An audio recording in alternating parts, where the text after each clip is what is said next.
Okay, good afternoon, and welcome to a special session on Rosh HaShanah, racism and Rosh HaShanah, why was man created alone? Every year we try to have some pre-Rosh HaShanah Yom Kippur classes, usually at Shari Shamayim, instead of being on Zoom, under the auspices of the organization of Mikorot, which is run by Rebecca Nadler and Joyce Ekelov. Joyce, I see you there. And thank you very much for making this possible once again. Those who are interested in classes in this time slot, Tuesday afternoons at 1:30, should know that after Sukkot, we will begin a year-long series on the Megillot, God willing. Specifically, we'll be learning Megillat Esther, Megillat Ruth, and Eicha, Lamentations. And the classes are going to be very text-based. And should be a lot of fun. They're open to men and women. While this class is free, the year-long class does have a fee, although no one is turned away if the fee is a difficulty. So, Rebecca, you're now here, so I will point people to Rebecca if anyone wants more information about the year-long class. I'll probably also send out information at some point about it. Note that this is the first of two classes that we are having. We have this...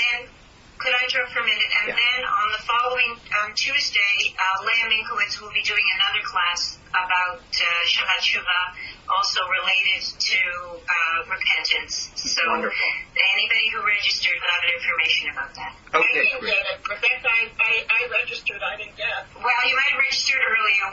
We will continue. We will send them. This yes. is a later edition, and we'll send them. Okay. Yes. Now we'll try to make sure everyone gets it. Okay. Yeah. So that's coming up. That'll be this coming Tuesday, as in a week from today. Rebecca? You're muted. You're this coming Tuesday? No, I have a week in between. You have a week in between. I have today and the 22nd.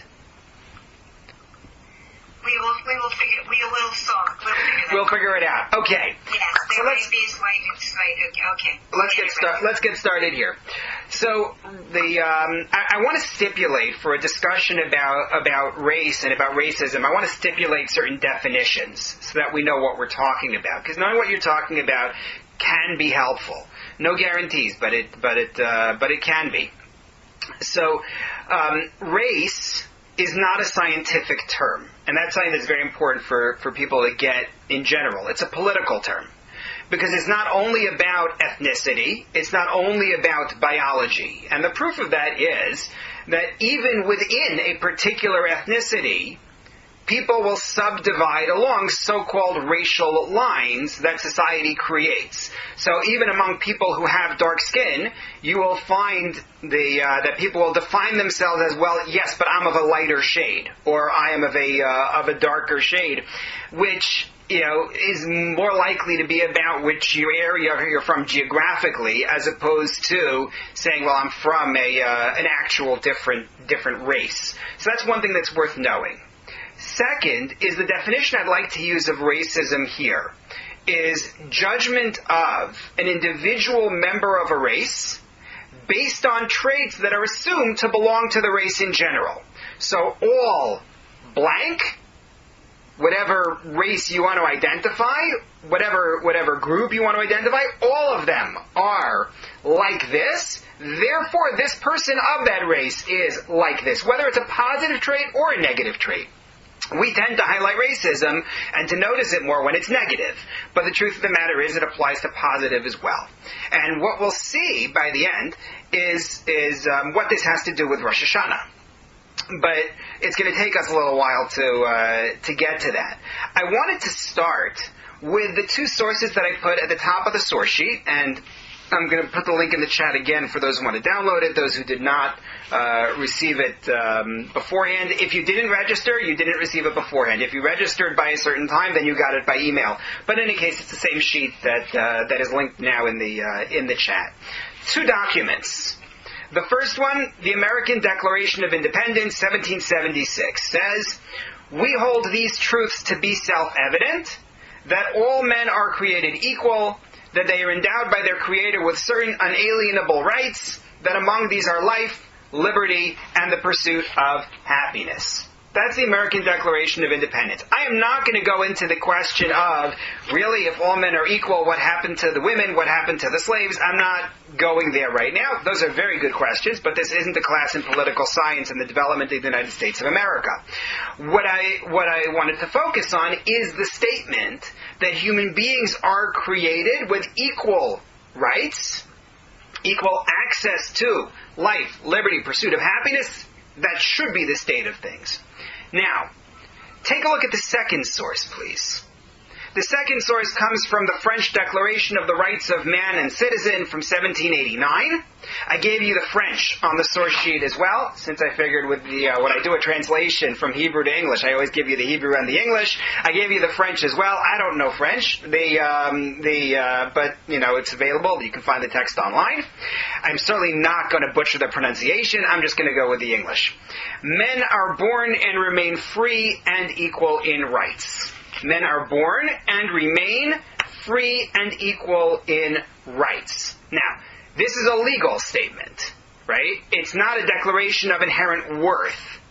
The American statement says everybody is created equal. It sounds like it's a statement of their worth. The French one is actually a legal statement. Everyone has the same rights. But I'm going to look at it, at the wording,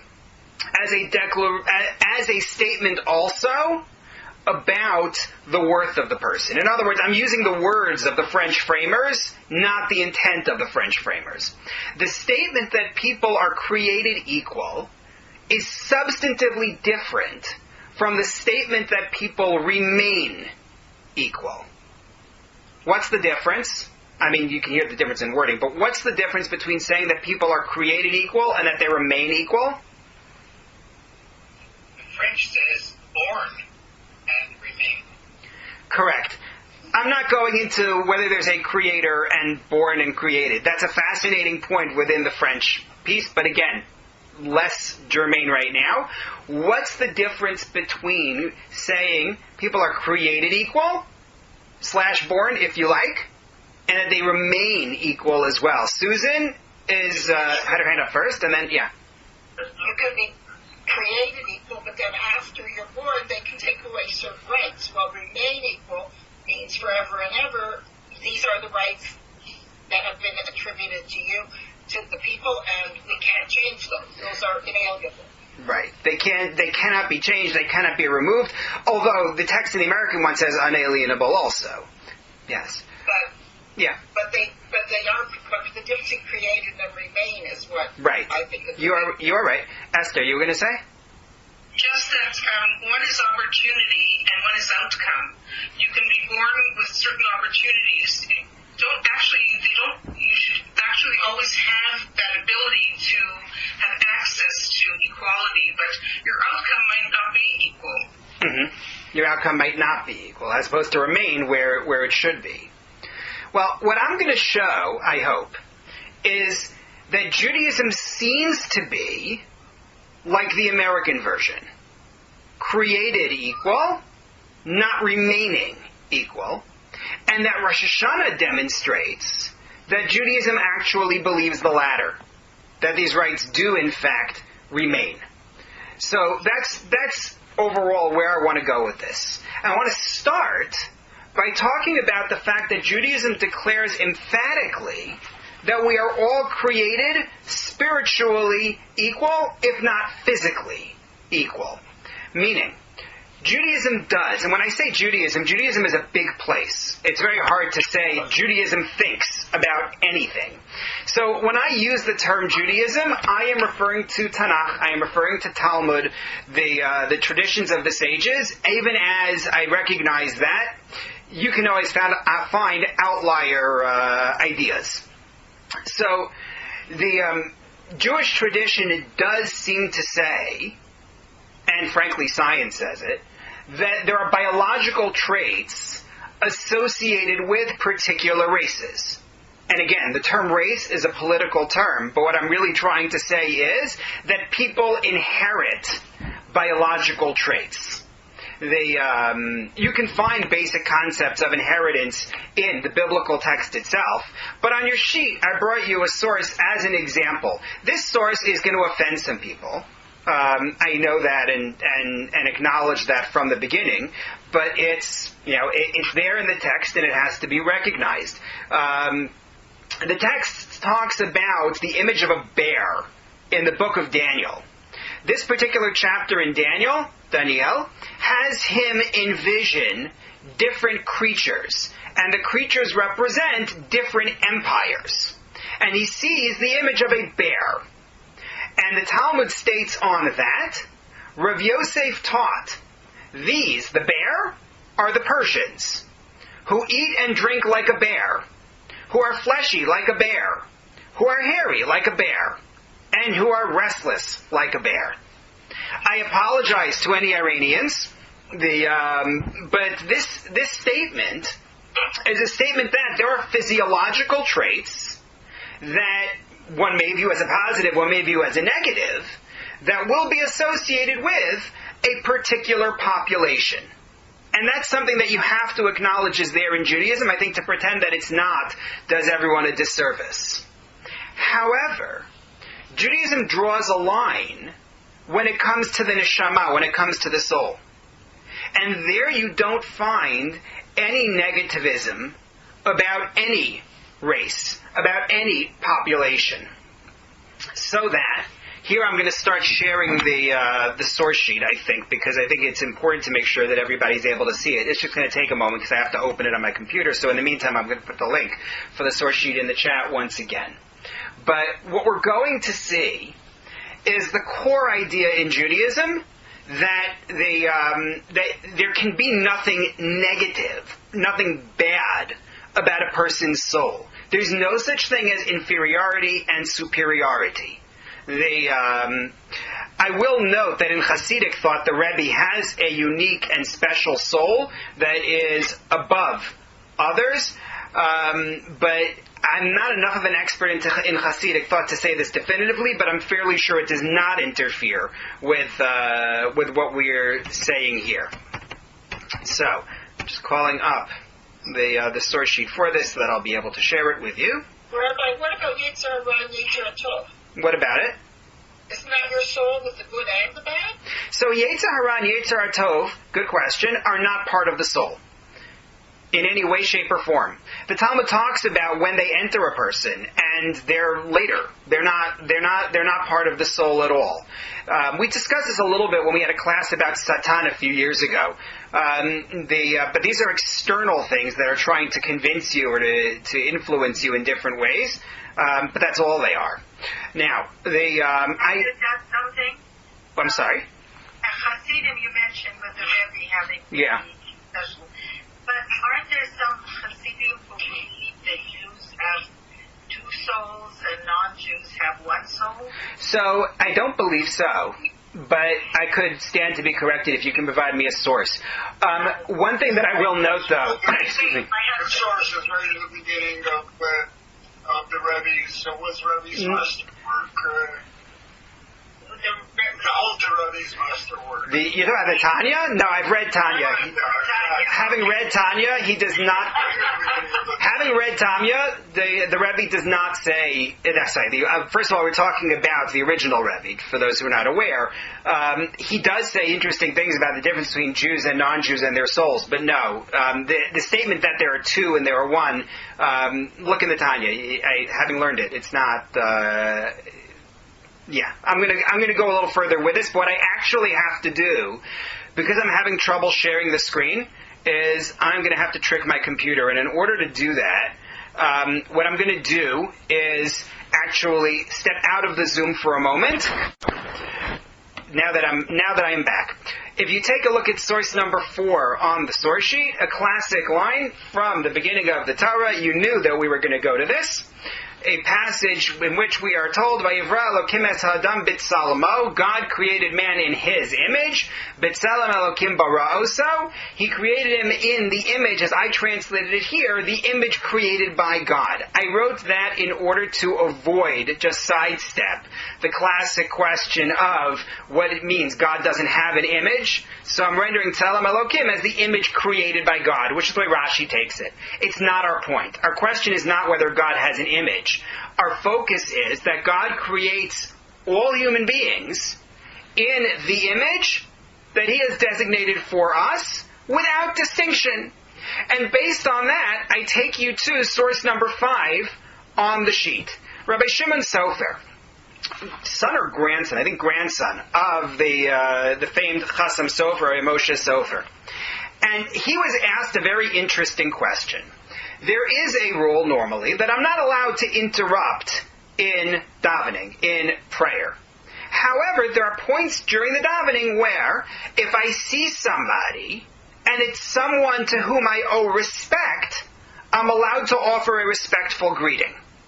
If someone is due kavod, he's due honor, so let's say my parent comes into the room, I can give this respectful greeting even though I'm talking to God in my davening. That's the rule. It's found in the Talmud in Brachot. So the question that he was asked was, what about someone who isn't Jewish? Is there any such thing? Is there a recognition in halacha, in Jewish law, of a duty to offer kavod to such a person? And he says, of course there is. And this is what you see in number 5. I'm giving you my translation. That's what I'm going to read aloud, even though the original Hebrew is right there on the page. He says, it is obvious to me, from that which our sages said, that the dignity of creatures is great, overriding a biblical prohibition. He quotes you a passage from the Talmud, also in Brachot, in which the Talmud states that the dignity of briot, of God's creatures, is great, so great that it even overrides a particular biblical law, not for the point right now, but he says the text uses the general term creatures, briot, including non-Jews as well. It doesn't say Gadol Kavod Yisrael, the dignity of Israel is great. The dignity of all human beings is great. And he says, I'll explain why. We're still in source number 5. He says, logically, the reason to honor him, the reason to honor a person, is because, for with the divine image he created man, like we just read, which is said about non-Jews as well. How do I know that that line is talking about non-Jews too? Because the end of that passage about with the divine image he created man says, don't shed blood. One who sheds human blood is liable, and so on. And that was stated for Noah's descendants. One of their 7 Noahide laws. For with the divine image he created man. He says, the Torah itself states, don't shed blood, because man was created in God's image. That's a law for Jews and non-Jews. So obviously the statement of divine image applies to everybody. And he says, by the way, see Rashi at the end of Parshat Yitro. And he says, I'll prove to you from Maimonides as well. Maimonides records a law, in the laws of the Sanhedrin of courts, that a judge is not allowed to degrade the population. Why? Because the honor of creatures is great. Gadol Kavod HaBriot. And further, because they, the people coming before the judge, are descendants of Abraham, Yitzchak, and Yaakov. Because Jews are the ones who tend to go to a Jewish court. But the fact that he says, first, because the honor of creatures is great, and second, because they are descendants of Abraham, Yitzchak, and Yaakov, means that the first statement, that the honor, the dignity of creatures is great, was a reference not just to Jews, but it's a reference to human beings as a whole. I'm going to stop sharing because I like to be able to see people and make sure that what I'm saying is coming across. And this is a little bit complicated. But what we're seeing in Rabbi Shimon Sofer's comment here is that the basic principle of kavod habriot, of human dignity, which is significant in Jewish law, is actually applicable for all human beings. And he brings you his proof. He says, since honor comes from being in the image of God, that applies to everybody. And since Maimonides framed it that way as well in his laws of judges. I will also show you on the sheet, for those who have it in front of them. I'm not going to share again right now. But Maimonides, Rav Aaron Soloveitchik says the following in a classic essay called Civil Rights and the Dignity of Man. From the standpoint of the Torah, there can be no distinction between one human being and another on the basis of race or color. Any discrimination shown to a human being on account of the color of his or her skin constitutes loathsome barbarity. And he goes on to quote, in the image of God he created man, ... And he goes on to say, it's not just a metaphysical concept, but it's a legal concept as well, the honor that is due to all human beings, and he brings additional sources to support that idea. So from this, we understand that there can be no negativism in Judaism about the content of somebody's soul. A soul is a soul, Jewish, non-Jewish, anywhere in the world, doesn't make a difference. In addition to that, there's a classic text in a Mishnah in Sanhedrin, which is very, very important, and is our first Rosh HaShanah source that we're going to be looking at. The Mishnah in context, before we look at it, is in a discussion about witnesses in capital cases, where the court has certain instructions about how to address the witnesses to make sure that the witnesses understand the gravity of what they're doing in a capital case.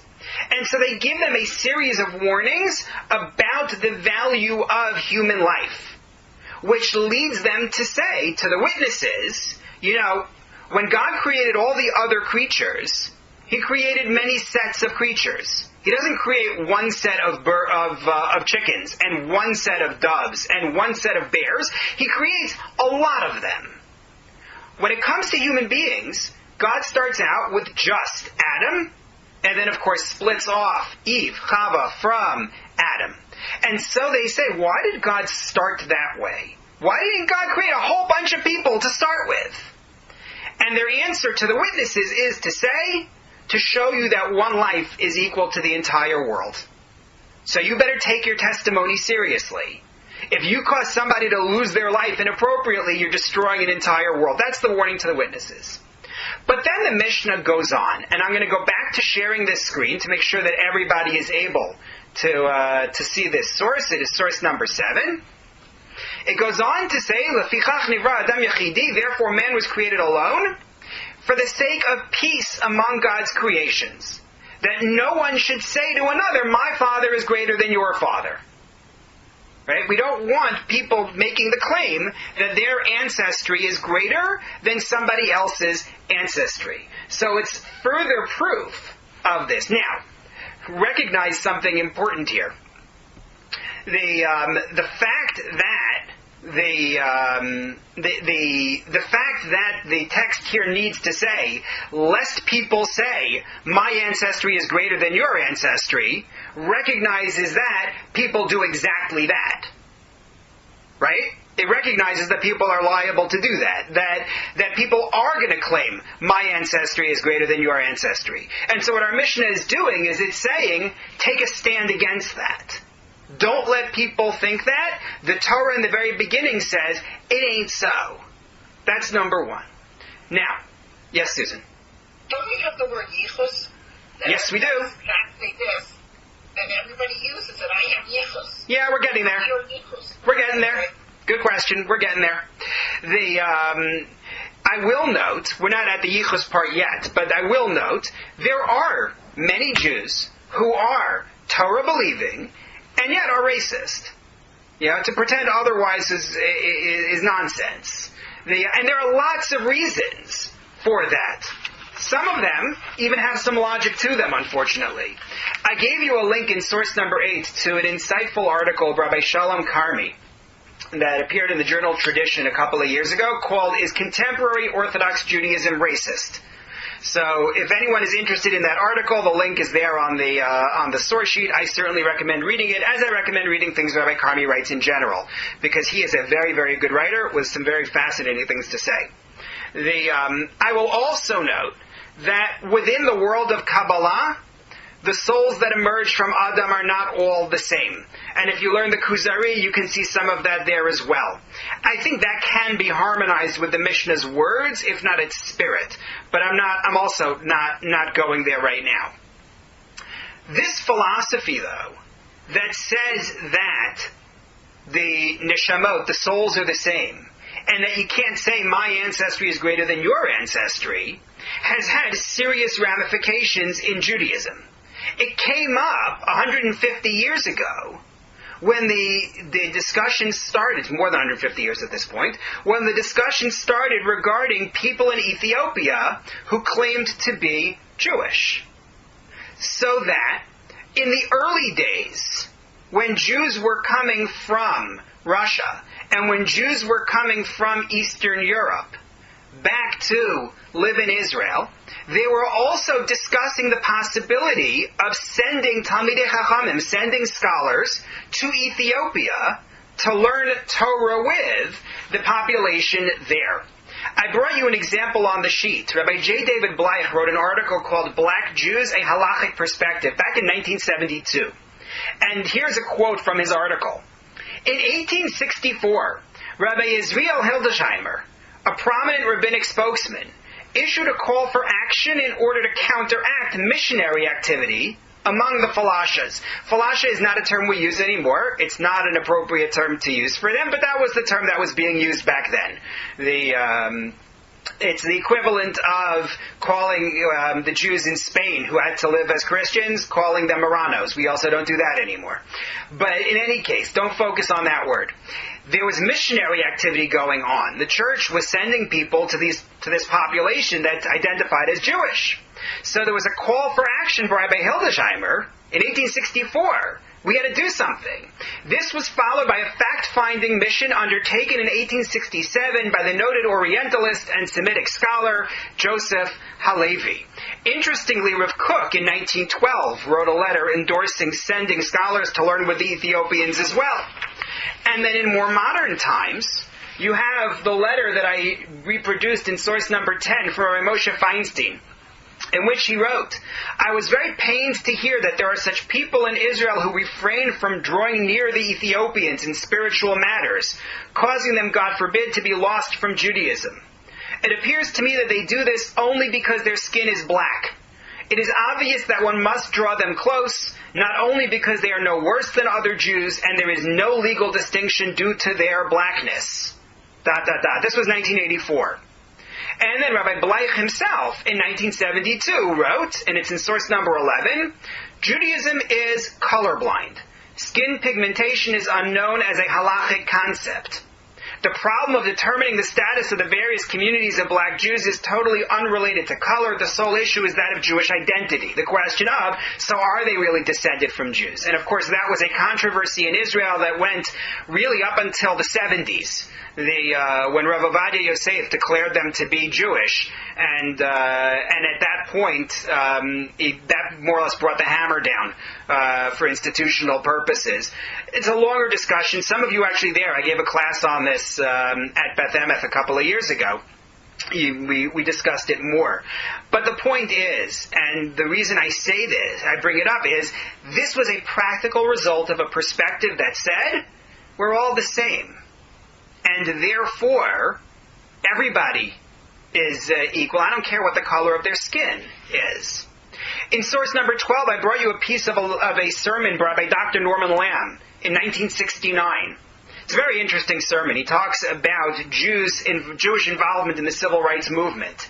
And he says here, in what I brought you in number 12, I deeply regret that in the past, those who were immersed in Judaism have largely failed to reach outward to other peoples. And those Jews who have reached outwards have usually had no real link with Judaism. As a result, for many people, civil rights became a religion in itself. The help to the black community became a substitute for Judaism, when it should have been an expression and function of Judaism. And it's true, we know there were many, many American Jews involved in the civil rights movement who were not at all affiliated with Jewish practice, who were not at all affiliated with any denomination. And he makes the statement that if you believe in Torah, you should be active in this regard.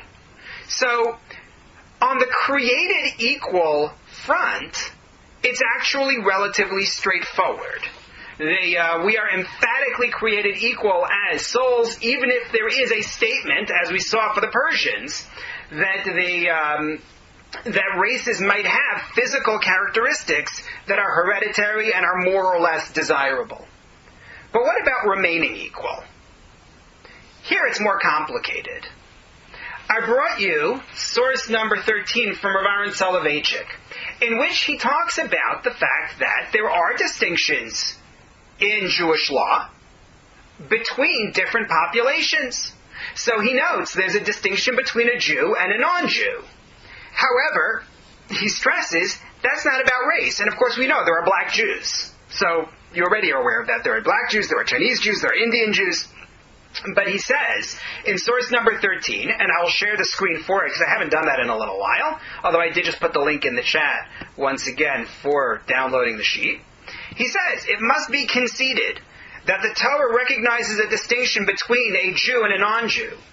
This distinction, however, is not based upon race, origin, or color, but rather upon Kiddusha, which he defines as the holiness endowed by having been given and having accepted the Torah. Anybody can become a Jew. You'd have to accept the Torah. Furthermore, the distinction between Jew and non-Jew does not involve any concept of inferiority, but is based primarily upon the unique and special burdens that are incumbent upon the Jews. So that it is true that there will be distinctions between people, but it's not a matter of superiority and inferiority. Even among people who are not members of the covenant, there will be distinctions. In other words, Rav Aaron's distinction between those who have the covenant and those who don't is very neat and clean. But there are more distinctions. Even among non-Jews there are distinctions. Go back to the story of Noah and his sons and his grandson Canaan after the flood. Right? Noah becomes drunk, and he's exposed in his tent.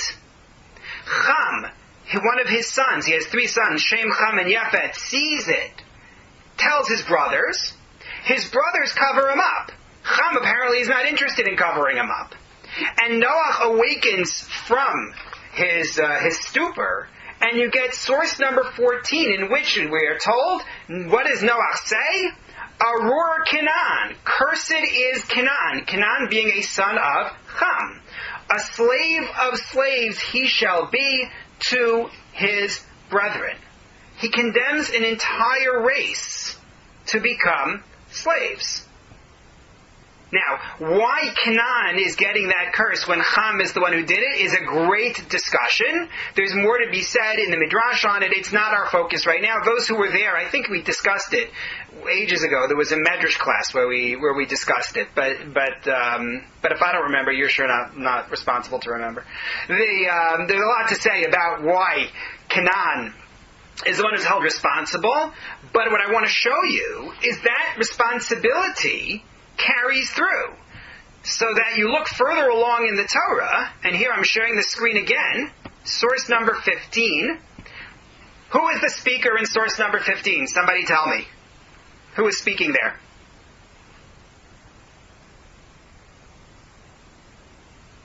Mi Amar El Mi. Who's the one speaking in source number 15? Abraham to Eliezer. Right. Avram is speaking to his servant. Eliezer is not named there, but we generally assume it's Eliezer.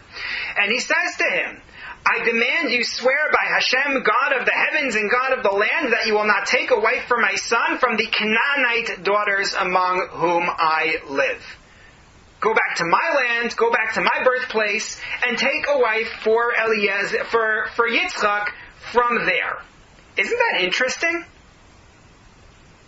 Isn't that a problem? What do I mean when I say it's a problem? Well, tell me something. He doesn't like the Canaanite girls. Why doesn't he like the Canaanite girls?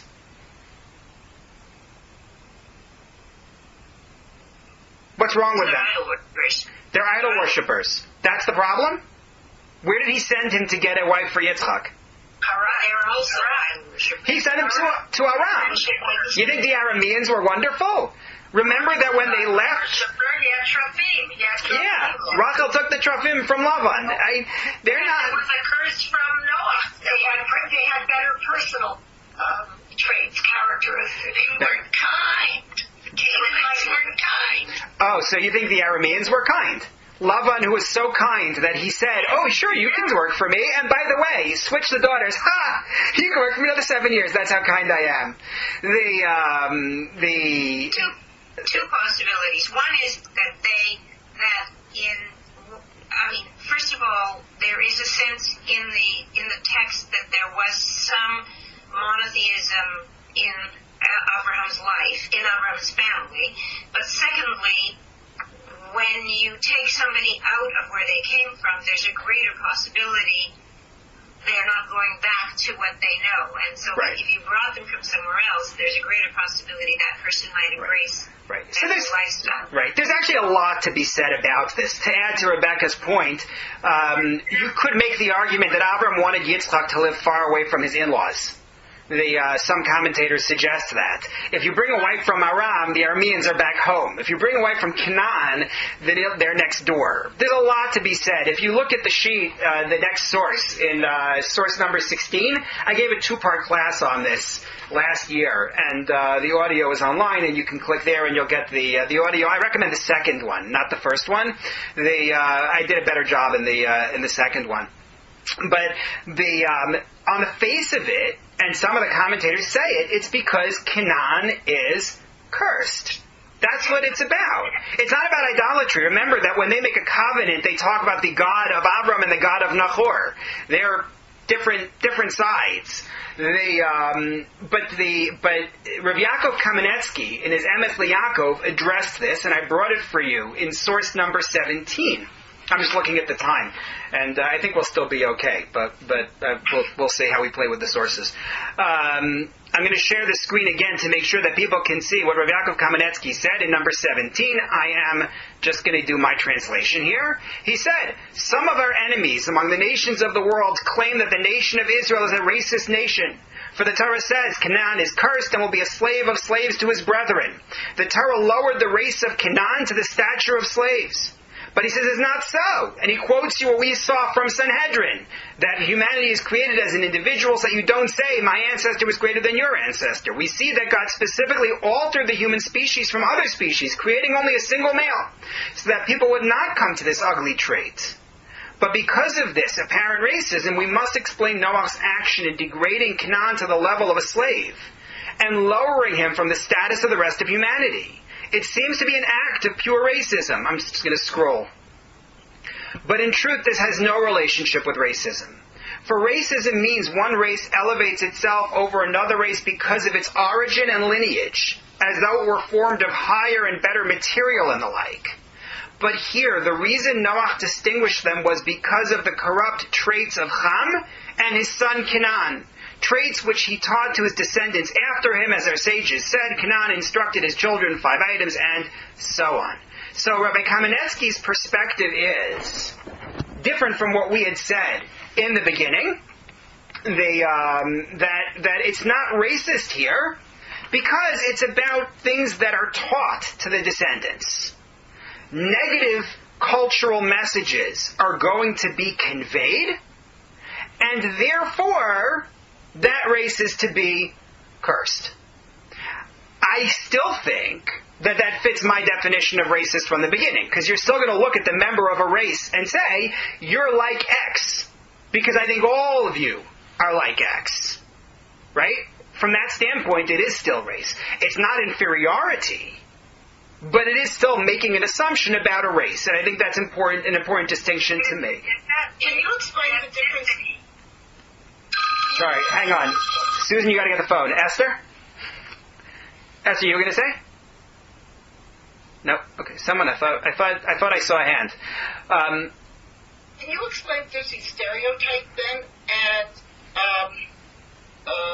inherited traits? So, from my you say stereotype, you say, well, they fit that stereotype. Right. I think that racism is another way to say racial stereotyping, as far as I'm concerned. Can I mention something? Yeah, Leona, go ahead. I'm thinking of my father, who was born in the Ukraine, came at 17 with his family to Canada, and he referred to his Ukrainian neighbors in a derogatory way as Goyim, but the connotation of Goyim was not nations. It was a negative connotation. Right. And it was based on their behavior. Till we were married, and we came home. Losing you. Leona? Sorry. Lost Leona. But in terms of her point, I would refer people to Rabbi Carmi's article, because that's a point that he discusses, is the experience that Jews had with their non-Jewish neighbors. that is a factor. But maybe Leona will be back later. Sorry. Yes. I was just going to comment that, when you think of the German people before the First World War and Second World War, you didn't have the same associations with them till after the Second World War of Nazi. So they were born in one circumstances. The outcome afterwards, because of circumstances and associations, became very, very, very negative. And right, and it's true. And I think, and that's where I'm going with this, which is that what Judaism does accept and explicitly endorse is the idea that historical traits, which are not biological, once they are displayed, can become identified with a particular race, both for the good and for the bad. So I brought you a source on the sheet of number 18, but I'm going to explain it outside, in which there's a population at the time of King David called the Gibeonim, the Gibeonites. And they come to him demanding the execution of 5 members of King Saul's family, the 7, I should say, members of King Saul's family, because of what Saul had done to them. And it's a cruel act, and David says, these people can't possibly be Jewish. There's a whole discussion about their lineage and whether they are allowed into the Jewish people or not. He says they can't be Jewish. Why? Because Jews, by definition, are, and you've probably heard this phrase in one form or another, Rachmanim Baishanim V'gomlei Chasadim. Jews are merciful, Jews are bashful, and Jews are generous in kind. By definition. So much so that if someone doesn't display those traits, then we call their lineage into question. These are traits that aren't with us biologically from the beginning. These are traits that are demonstrated at some point in our past and become part of us. And then you have it on the negative side. You have Amalek, where we try to explain the rejection of Amalek in the Torah, and some commentators say, Abarbanel brings it, Malbim brings it, that there is an inherent cruelty in them that is passed down. Again, it's not about inferior material. We associate these, we'll do this with events. We say, don't marry Ammon and Moab because they were cruel at some point in time. It's about culture. It's about education. I brought you an Ibn Ezra who says that regarding the curse of Canaan, he says and Ham, when the text says Ham is the father of Canaan, that teaches us that both of them were bad, and as the ancestor do, so the children will do.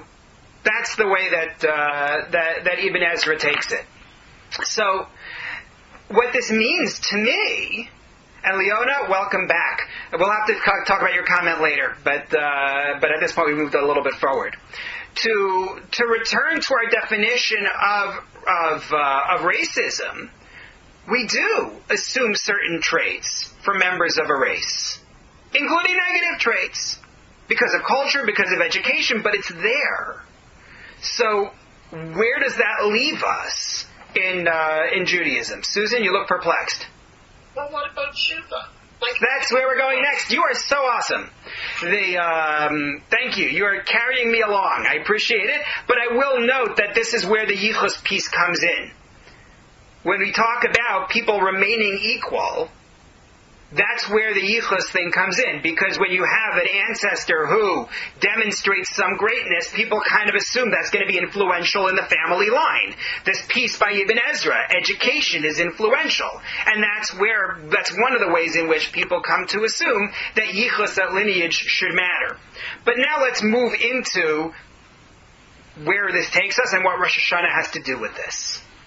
Because Rosh HaShanah makes the argument, I believe, that Judaism is of the belief that we treat everybody equally.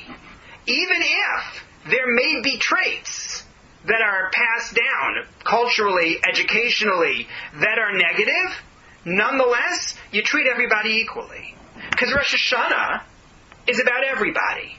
The Shalosh Regalim, Pesach, Shavuos, Sukkot, those are about us.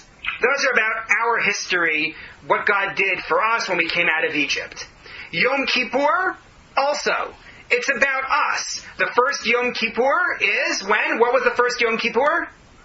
Second Luchos. The second Luchot, right. We received the second set of tablets. Hashem forgave us, to whatever extent He was going to forgive us, after the golden calf. Those who are going to be at my class tomorrow morning, don't mention that aloud in the class, because that's actually part of where I'm going in the class tomorrow morning.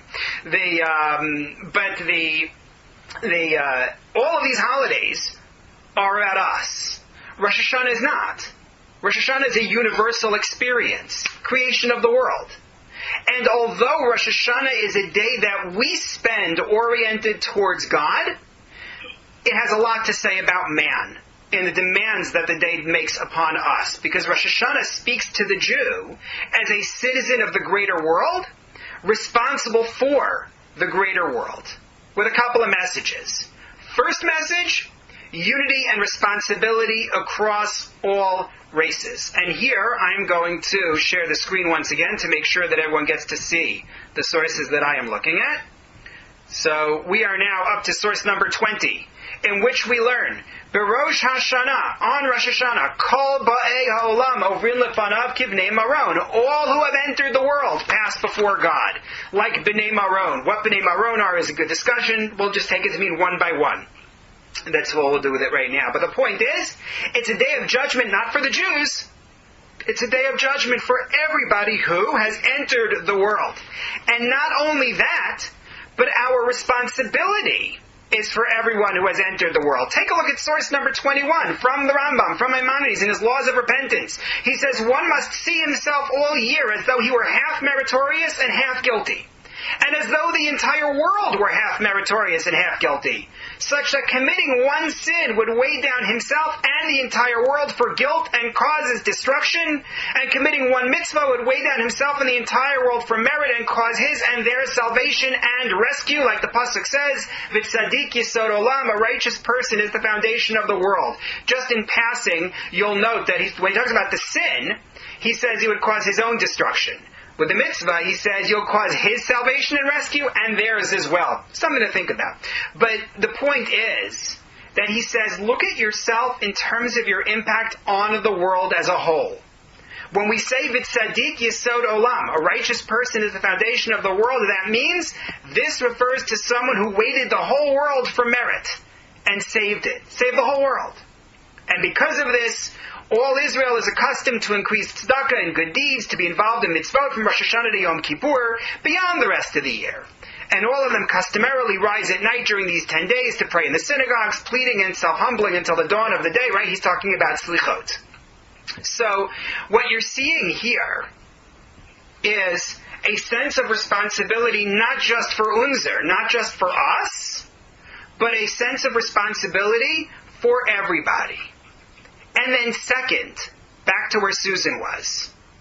Bad traits may join a family, may join a society, a population, by education, by culture, but who is to say that those are permanent and irrevocable? No decree of heritage or personal history or even biology can be considered final. And the best evidence of it is the Torah reading for Rosh Hashanah. Because in the Torah reading for Rosh Hashanah, nobody remains in one place. Consider Kriyat HaTorah, the Torah reading for the first day of Rosh Hashanah. Hagar is out of the house with Yishmael, because Yishmael was doing terrible things to his baby brother, right? Yishmael is 17 years old, his brother is just 3. Yishmael is a threat to his much younger brother. They are kicked out of the house. Yishmael is thirsty, in danger, it seems, under the bush, and then a malach comes. God sends an emissary to show Hagar water, and he says, Ki shama Elokim el kol hanar ba'asher husham. God heard the voice of this youth as he is there. And the Gemara famously says, as he is there, he is now a tzaddik. The Gemara describes the angel saying, don't you know what his descendants are going to do to your descendants? And the Gemara didn't even know the half of it. But the answer is, what is he right now? Right now, he called out to God. He's a tzaddik. But wait a minute, what did he do to Yitzchak? He was a threat to his brother. Yeah, but right now, he's righteous. Whatever was there before is gone now. That's day 1. And then day 2. Day 2, I think, is beautiful for this. What do we all get hung up on in the day 2 Torah reading? What do we all focus on in the Torah reading for the second day of Rosh HaShanah? The Akedah, the binding of Isaac. But what's the other narrative there? Yeah, there's another part of the story. No one pays attention to it. Yeah. Wait a minute. That's at the end of the parsha. Yeah. That's why you read the whole story. What? So the angels, no? No. Sarah as a woman who... No, the Torah reading. In the Kriya. Sorry, Rivka is born, thank you. At the very end, after the Akedah, we learn that Nahor, Abram's brother, has produced kids and grandkids. And lo and behold, one of them is Rivka. What better message can you have about fighting off the negative impact of your culture than the fact that Nahor and Bethuel and Lavan are going to have in their family a Rivka? That demonstrates that no, you are not a product automatically of whatever lineage has been bestowed upon you. And then, I see you, Chana. I'm talking about a different Chana first. Sorry, go ahead. The same with Nama and Ut. Yes, you can do that also. I'm just doing the Torah reading for Rosh Hashanah. But you're right. You can do that. There are other good cases. I just really like the way this fits with the Kriyat Torah for both days. But it's also the Haftorah. Because in the Haftorah for the first day, Chana changes her fate and produces a child. Right? When she demands the child of God, that whole prayer and that story which really deserves more than just one sentence. And then the Haftarah for the second day, which isn't as popular because it's not a story. But it's one of the few positive visions in the prophet Yirmiyahu, so you should treasure it. Yirmiyahu chapter 31. And look at what he says. I have heard Ephraim moaning. Ephraim, a reference to the northern kingdom of Yisrael. I have heard Ephraim moaning. You have rebuked me, and I was rebuked, like an untrained calf. Bring me back, and I will return, for you are Hashem my God. For after I repented, I regretted. After I was educated, I slapped my thigh, as if to say, how could I have done this? I am embarrassed as well as humiliated. I have borne the shame of my youth. In other words, tshuva, repentance. Rosh Hashanah is a day to say that everybody is redeemable. We say it. There's part of the davening in each Amidah of Rosh Hashanah. We say, "U'v'chein tein pachtecha al kol ma'asecha." God, we want everybody to be aware of you. We want everybody to realize the spiritual future. So that to me, what Rosh Hashanah teaches us is we are different from others. Jews are different from others in that we have a covenant. And it is true that some families, some populations, among Jews and beyond, may have learned negative traits. But we look at all races as unified with us. If not in Torah, then in our common humanity before God. And we don't make assumptions about the members of a race. We don't make assumptions about a Rivka. We don't make assumptions about a Ruth, to quote what Chana said here. We don't make assumptions about a Yishmael, regardless of history. As they like to say in the commercials, past performance does not guarantee future results. That's what Rosh Hashanah is trying to tell us, both for ourselves and for the world. So to apply this to Rosh Hashanah, I think it's really important that we keep a universal embrace in our davening, looking out for the good of the world. And I think it's important that we commit to a life like that of the Mishnah that we saw in the beginning. The Mishnah that took a stand and said, God creates human beings as individuals. He starts with just one individual, one Adam, in order to make a statement that no one should say, Abba Gadol Me'avicha, my ancestor is greater than your ancestor. All of us come from Tzelem Elokim. And whatever has happened since then, we come from the same root, the same material, and therefore the same potential. So thank you very much for participating in this shir. I'm going to stick around for a few minutes for questions and comments and so on. again, my next one is 2 weeks from today on the 22nd, but there's also the one from Leah Minkowitz, which Rebecca will update everybody on all the information for that session as well. And for those who are able, all year long on Tuesdays